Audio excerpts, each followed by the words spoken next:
Okay, we're going to begin with breaking news out of Chad, where the army's announced President Idriss Déby has been killed. The army says he was leading soldiers fighting rebels on the front line. Déby had just won re-election and was one of Africa's longest-serving leaders. Hiba Morgan's joining us now live from Chad's capital, N'Djamena. Hiba, what more do we know about what's been happening? Well, Rob, what we do have right now is a statement that came from the army itself, which is that President Déby, who's been running the country for more than 30 years and who was set to lead it for another 5 years, passed away from injuries he sustained over the weekend in the fight between the government forces and the rebel group known as the Front for Change and Concord in the northern region of Kanem. Now, let's go back to how this all unfolded. On April 11th, on the day of the election, where Déby was running for a sixth term, the rebels came in from Libya, where they have a non-aggression pact with the Libyan warlord Khalifa Haftar, and launched an attack on a government station at the border region of Tibesti. And then they went on to advance until they reached the region of Kanem, which is about 300 kilometers from the capital in N'Djamena. Now, the statement from the army at the time was that they had launched airstrikes against the rebel groups to prevent them from advancing to the region of Kanem, which is where they were able to reach up until on Saturday of just this weekend. The government then went on to assure the citizens who were panicking here in the capital in N'Djamena that everything was okay and that there was no need to concern and that the rebels will not reach the capital like they had announced. And we also know that President Déby himself went to the front lines along with top army officials to lead the battles against the group and announced later that at least 300 were killed and more than 140 were captured while the rest fled and were being pursued by the government military. Now, we hadn't heard from Déby over the weekend. We didn't hear from him yesterday as well on the day that the National Electoral Commission announced that he had won the election by nearly 80%. We were expecting to hear a statement from him to assure his supporters and to basically welcome the results of the National Electoral Commission. That now will not be happening. We know that we just learned from the army that he had sustained injuries during the battles over the weekend, and those were the reasons, and the injuries were the reasons why he passed away. So he will not be leading the country for the next 5 years. Hey, but obviously the news is just coming out and we're trying to assess what's going on, but is there any sense from where you are of how the country is going to be reacting to this? Well, the capital has been very tense, Rob, even before the announcement that their president has passed away. Over the past couple of days, with the announcement that the rebels were advancing towards N'Djamena, lots of stores around the capital were closed. People were mostly staying indoors because they were concerned about the security situation.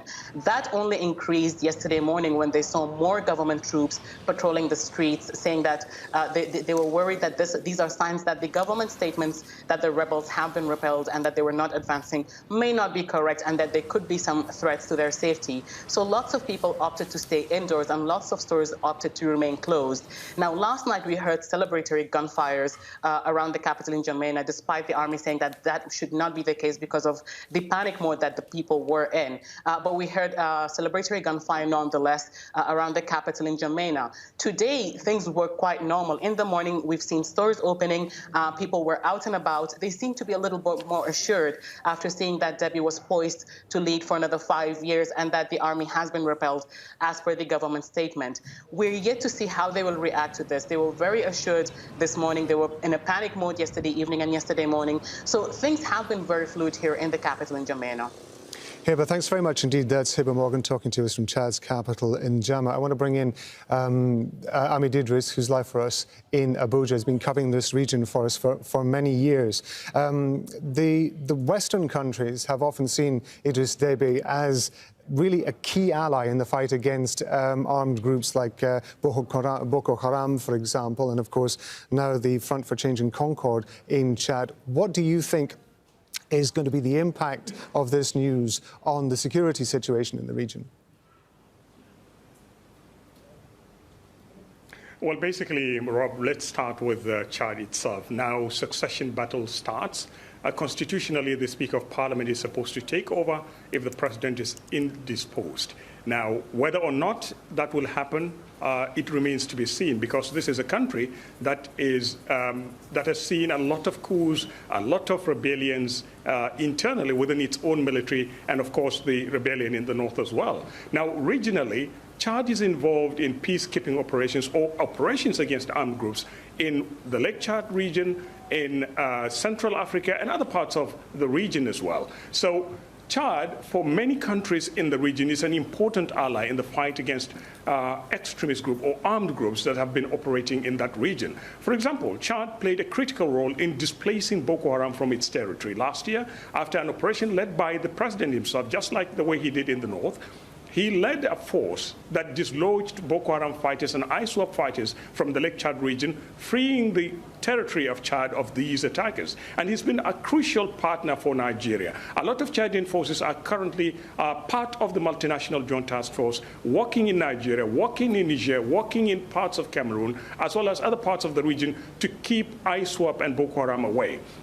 This will mean a very, very tense situation for the region, especially countries that are struggling to deal with these armed groups. So it's very, very critical now. Whoever succeeds, Chad or Mr. President Idris Deby, should quickly address the issue or the vacuum that may likely arise in case in the incidents of his death now. So Nigeria, for example, I know is very worried. It needs to handle the situation very, very well. Currently, we've seen an uptick in violence in the Lake Chad region, bordering Chad, as well as parts of the northeast of Nigeria. Apart from Nigeria, Niger Republic also is dealing with an uptick in violence, crossing from Mali into Niger, from Burkina Faso, and Cameroon also has its own share of violence in the recent past. So this is a very, very tense moment for all countries in the region that have, in one way or the other, relied on Chad for collaboration in dealing with armed groups in the region. You were talking there, Ahmed, about the succession process, but we're just seeing on Chad TV that the army is being quoted as saying that a military council is going to be handling that transition.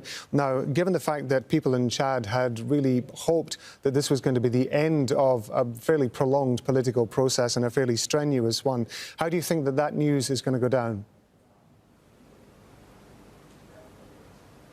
For the politicians, it's a very, very heavy blow to democracy. Whether or not President Idris Deby was a dictator, whether or not he manipulated the electoral system, that could spell a very, very lethal blow to democracy in that country.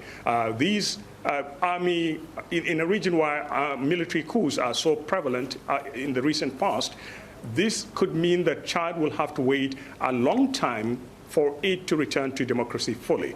We suspect that this could take probably 3-4 years, unless, of course, there is international pressure to hand over to a democratically elected government or some form of a transitional civilian administration in the region. But for democracy in Chad, that should be, or that will be on hold for many who know the way things work in that country. Ahmed, I know we're going to be coming back to you in the next few hours as we get more information about what's going on. But for now, Ahmed Idris, thank you very much indeed.